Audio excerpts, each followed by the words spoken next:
With Bluetooth streaming audio, you can access and play audio files from your compatible Bluetooth device through the vehicle's audio system.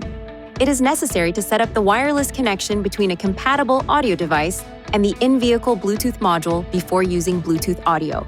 To connect your device to the system, the vehicle must be stationary. Touch this icon. Connections, Device, then Add Device.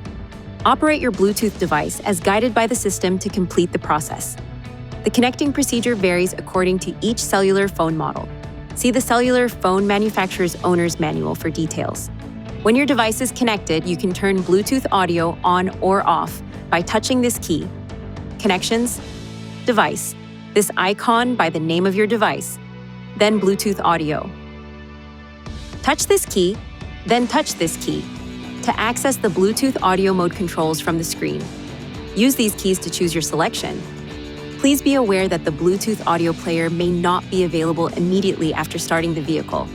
Please allow a short time for the paired phone's phone book to update before selecting or pairing a Bluetooth audio player. In some cases, the sound quality is compromised through the Bluetooth connection. If you have this experience, we recommend using the USB audio input. Please see your Nissan Connect owner's manual for important safety information, system limitations, and additional operating and feature information.